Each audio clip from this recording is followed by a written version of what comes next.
सुनकर देखो जी। ममता राहुल मोदी बोले, लिखे जितेंद्र जी।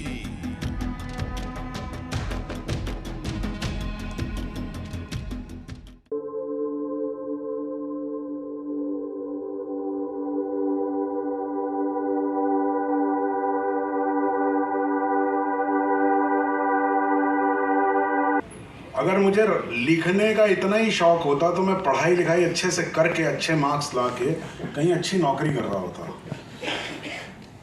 पढ़ाई लिखाई में इंटरेस्ट नहीं था, इसलिए आर्ट में आ गया था कि भैया यहाँ तो मज़े ही मज़े हैं। फिर सबसे ज़्यादा आके आर्ट में ही पढ़ना पड़ा। Because this is what I realised, I always wanted to make films. और मुझे ये समझ में आ गया कि फिल्म अगर आपको बनानी है तो सबसे पहले आपको लिखना आना चाहिए। तो मैंने उस मजबूरी में लिखना शुरू किया। मेरे दोस्तों को मेरा लिखना पसंद आया, दैट वाज एन एनकरेजमेंट। जब उनको पसंद आया तो मुझे भी पसंद आने लगा। तो फिर वो काम बाहर आया, फिर ऑडियंसेस को पसंद आया, तो मैं थिएटर में लिखता था। ये बात मुझे बाद में समझ में आई कि how much writing helps me in acting. So actually अगर आप देखें तो कोई बात नहीं, आजकल मौसम खराब है।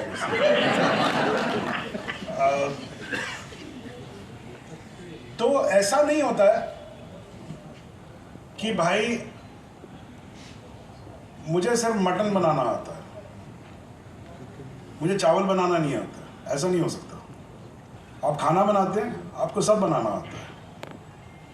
उसी तरीके से आर्ट में ऐसा नहीं होता है कि नहीं साहब मैं एक्टर हूँ, नहीं साहब मैं डांसर हूँ, नहीं साहब मैं सिंगर हूँ। सब में सब चीज़ें होती हैं। और जितना आप हर चीज़ को जानेंगे, आप ज़रूरी नहीं है कि आप उस चीज़ को प्रैक्टिस करें। ये ज़रूरी नहीं है कि मैं गाने को प्रैक्टिस करके सिंगर हो जाऊँ, लेकिन मुझे म्यूज़िक की समझ होनी चाहिए, मुझे पेंटिंग की समझ होनी चाहिए, तो मुझे इमेजरी समझ में आएगी, मुझे डांस समझ में आना चाहिए।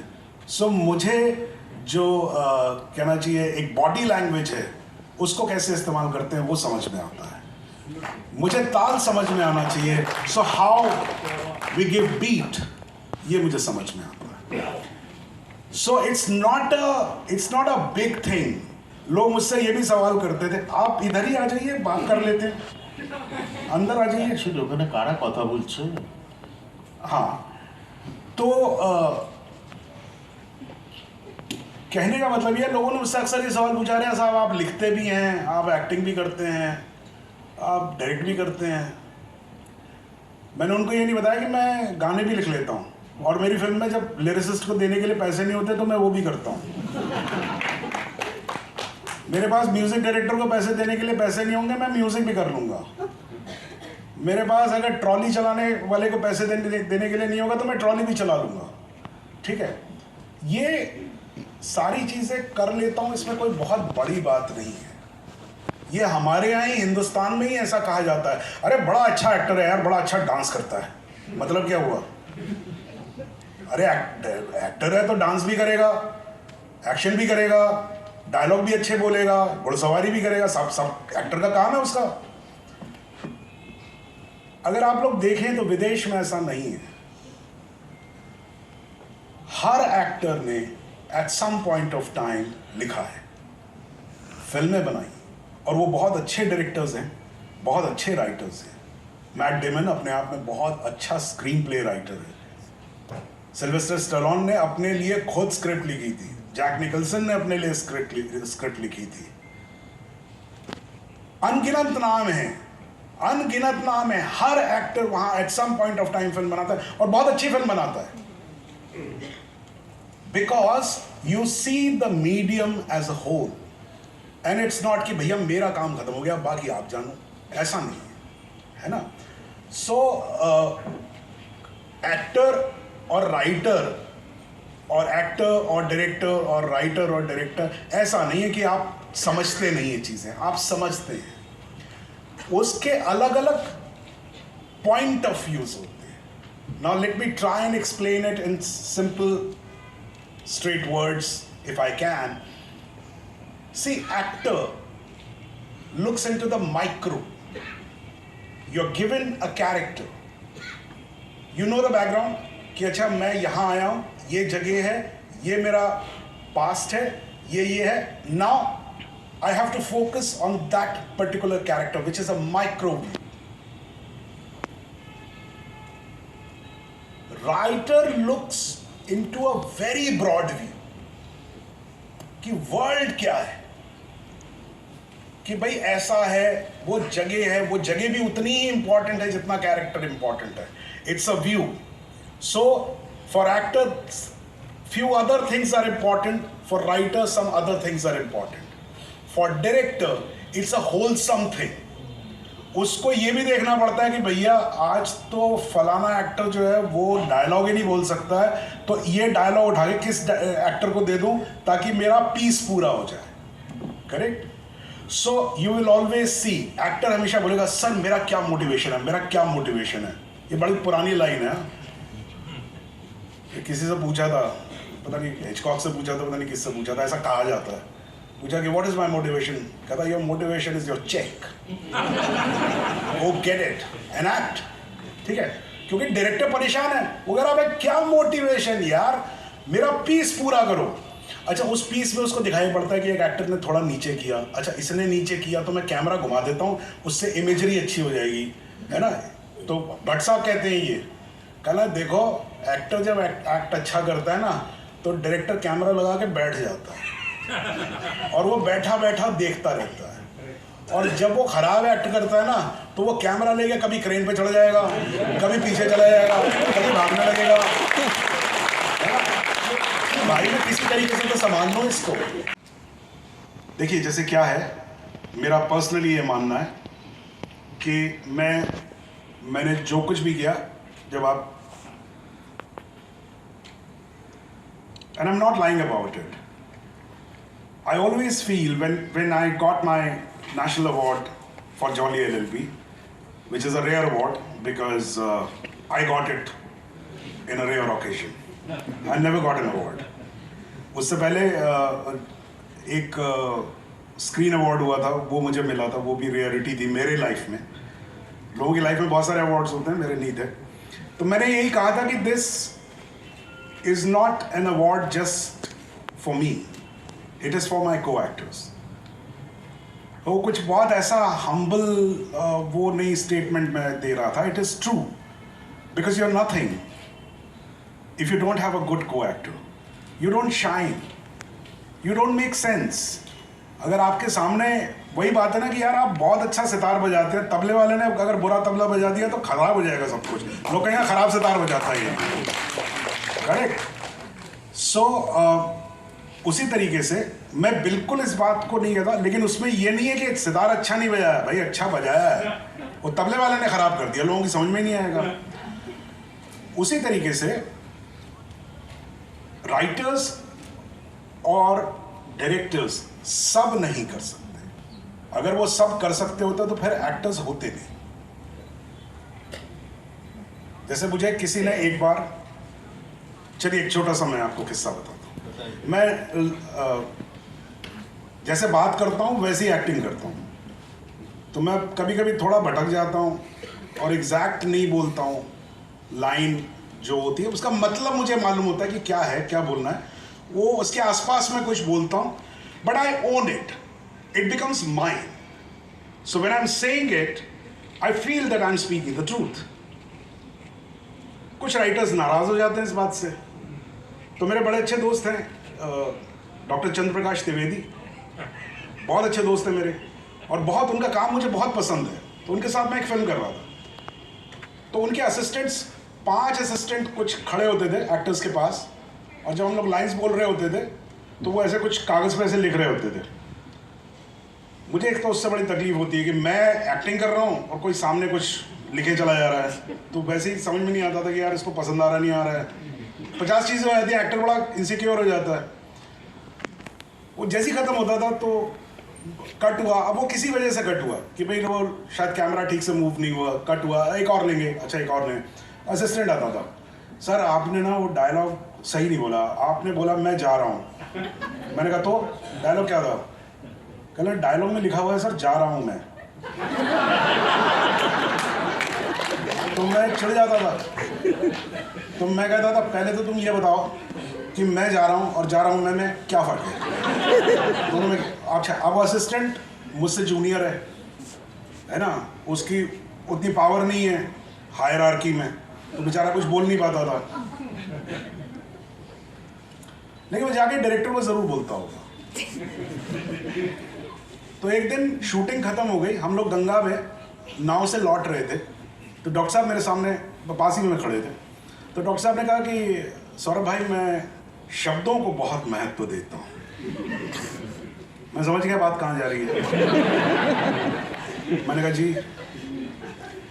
बोले देखिए क्या होता है, मैं बहुत सोच के और चुन चुन के शब्द रखता हूँ, क्योंकि शब्दों में अर्थ छुपे होते हैं। अब ये बात चलने वाली थी लंबी, तो मुझसे इतना मुझ में पेशेंस है नहीं, तो मैंने कहा नहीं डॉक्टर साहब मैं सॉरी, एक बात बीच में कहना चाहूँगा। बात सिर्फ इतनी सी है कि मैं इससे डिसएग्री करता हूँ, क्योंकि शब्दों में अर्थ नहीं छुपे होते। अगर शब्दों में अर्थ छुपे होते तो आपने सब कुछ लिखा हुआ था, मेरी क्या जरूरत थी, मुझे क्यों बुलाया आपने, किसी और को बुला लेते। मैंने कहा डॉक्टर साहब ऐसा है कि कोई अगर मुझसे पूछे डॉक्टर चंद्रप्रकाश द्विवेदी कैसे डायरेक्टर है, और मैं आपसे गुजारिश करूंगा so that I can give you an example. मुझसे 3 बार सवाल पूछिए, कोई भी पूछिए कि डॉक्टर साहब कैसे, आप ही पूछिए। चलिए। तो सौरभ जी ये डॉक्टर चंद्रप्रकाश द्विवेदी कैसे डायरेक्टर है? अरे बहुत अच्छे डायरेक्टर हैं। सौरभ जी ये डॉक्टर चंद्रप्रकाश द्विवेदी कैसे डायरेक्टर है? चंद्रप्रकाश द्विवेदी हाँ जी बहुत अच्छे डायरेक्टर हैं। सौरभ जी डॉक्टर चंद्रप्रकाश द्विवेदी कैसे डायरेक्टर है? अरे भाई बहुत ही अच्छे director.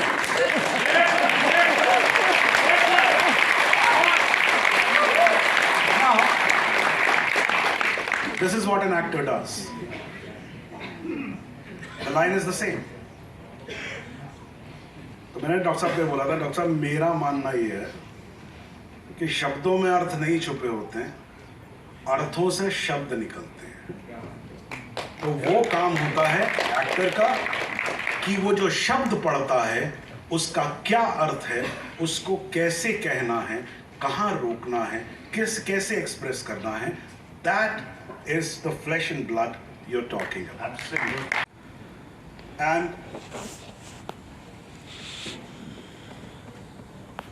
television is a smaller screen. OTT is also a smaller screen, but so they have not fought with the image. It's if I can say, if I understand it right, we are very happy that OTT is here, because television में क्या हुआ था कि जो cinema करने का जो लोगों का जो एक फोकस था, वो जब टेलीविजन में जाते थे तो वहाँ पर साउंड ज़्यादा इंपॉर्टेंट हो जाता था कि भाई वो डायलॉग क्लियर समझ में आना चाहिए, बाकी पता नहीं दिखाई पड़े ना दिखाई पड़े, लॉन्ग शॉट ज़्यादा मत लो क्योंकि इमेज दिखाई नहीं पड़ती है, तो पास सब क्लोजअप में करो। But OTT is a great mix of both. Cinema normally is when we talk traditionally, we talk about one feature film starts at some time and ends within 2 hours, 3 hours, whatever time. It's finite. Television became infinite. कि भाई अगर आपको पसंद आ गया तो मैं उसका 400 episode भी चला सकता हूँ, मैं 500 भी चला सकता हूँ, मैं 10 साल भी चला सकता हूँ, और जैसे जैसे आपको पसंद आता जाएगा आपकी पसंद के हिसाब से मैं उसको चेंज करता चला जाऊँगा। That is what television brought. What OTT has brought is a long format, which follows the ethics of cinema, movies. कि भाई it's a finite story. I'm going to start it here and I'm going to end it. But I'm not ending it in 2 hours, I'm going to end it in 16 hours, or 12 hours, or 25 hours. So, it also allowed filmmakers to make films on a smaller screen. Because OTT में ऐसा नहीं है कि आपको छोटी ही screen पे देखना है, आपके पास बहुत सारे पैसे हैं, आप बहुत बड़ा स्क्रीन ले लीजिए. आपके पास बहुत सारे पैसे हैं, बहुत अच्छा साउंड सिस्टम ले लीजिए. You can make a theater at home. So you can have that experience. So whenever you are working in OTT, you're not just working towards one small screen and a stereo speaker. You're now working towards कि यार हो सकता है किसी के घर में चाहे कम ही लोग हों, लेकिन उनके घर में हो सकता है बहुत बड़ा टीवी हो, या वो हो सकता है प्रोजेक्ट करें. So the imagery of cinema, it came back in OTT. And yeah, that has been the basic journey. And I think about acting, I think I have not deviated too much. Not at all. Acting is the oldest form. We all act because जब भूख लगती है बच्चे को, तो जब कहता ना आ करता है, या अगर आपको कोई लैंग्वेज नहीं आती है तो आप ऐसे करते हैं. This is also acting. You are expressing yourself by your body, by every part of your body, जिसमें sound भी है, eyes भी हैं, expressions भी हैं. So I think it is the oldest thing which has happened to human beings, and that's how we communicate. So it is one of the forms of communication which started, I don't know when. Then it became part of storytelling. We need to tell stories. That's how human race has evolved. We have always shared our experiences, and that's how we have reached wherever we are. So acting is another. There is writing, there is storytelling. That I tell you a story. That there was a time when there was a king. तो ऐसे करके पहले मेरे ख्याल से ऐसे शुरू हुआ होगा. लोगों ने एक दूसरे को कहानी बतानी शुरू की होगी. फिर जब लिखना आया तो लोगों ने कहानी लिखना भी शुरू किया. फिर उसके बाद लगा कि नहीं, ये कंप्लीट नहीं है, इसमें और भी चीज़ें जोड़ी जा सकती हैं. तो फिर आई थिंक केम थिएटर, जिसमें कहानी बताई जाती है लेकिन उसको एनैक्ट किया जाता है. फिर उसमें म्यूज़िक भी होता है, फिर उसमें और भी चीज़ें होती हैं. And acting became a part of that. Acting is often confused as a craft. It is a craft. But जब लोग कहते हैं कि थिएटर एक्टिंग अलग है, सिनेमा एक्टिंग अलग है, टेलीविज़न एक्टिंग अलग है, OTT एक्टिंग अलग है, मेरा पर्सनली ऐसा मानना है कि कुछ भी अलग नहीं है. आपको एक्टिंग करनी है, आप एक्टिंग करिए, वो आपका काम है. How? So when people say that he's a very good theater actor, or or somebody is a very good film actor, it's not the kind of acting they do. It is how much they know the medium. So if we know the medium well, then we can enact better in that particular medium. So no actor can be actually just a theater good actor, or a film good actor, or a television actor. I mean, these are broad lines which have been made. But for actors, so whenever I do workshops, I always say that your job is to act. So you enact a situation, you express through yourself, through your dialogues, through your expressions, through your body, you express. And that is primarily what you do. But if you know that when you're in theater, especially proscenium theater, where I'm sitting right now, it's one frame. It's one big frame. So I have to know the limitations of this one frame. And if I am talking, then how audience is going to look at me? How much should I project my voice so that the last person at the end of it, at the end of the auditorium can hear me? These are technicalities. That is all you come to know when you do theater, when you come to know that particular medium. When you go in cinema, so cinema has many more tools. It likes images. So it's not important that whatever I'm saying, all the time the camera has to see me. It also sees the other person, it also sees the ambience, and many a times you are saying the most important dialogue and it has been reflected by another image. So if you are an actor who knows this quality of cinema, you enact that way, keeping in mind the images. So, like for example, I'm giving a very basic example that in stage they always say that people are going to look at you. So how do you stand? How do you project your voice? What do you do? And so a very important dialogue, you will not say completely hiding your face and not being on the stage. I genuinely feel that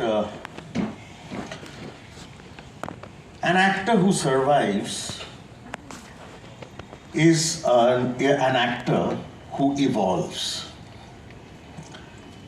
If you agree with me on this, then my first, if you say question or my point of discussion is that if we go through this history of cinema, of content making, now we cannot just talk about cinema because there are so many other things involved. Great cinema is being made on OTT platforms also. So life started, when motion pictures started, it was the silent era. A form of acting was required, of silent film acting. Then sound came in. Another form of acting came in. Cinema and theater, side by side, started evolving. Television came in, the small screen, small box, and it demanded a specific kind of acting.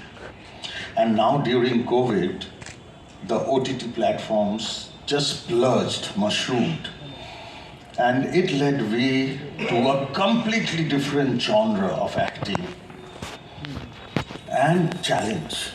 A new breed of actors came up who were otherwise unnoticed. I would like you to start off with, and then we can take the discussion further, about this evolution of actors and acting, how you think about it. What's your take about it? सुनकर देखो जी, ममता राहुल मोदी बोले, लिखे जितेंद्र जी।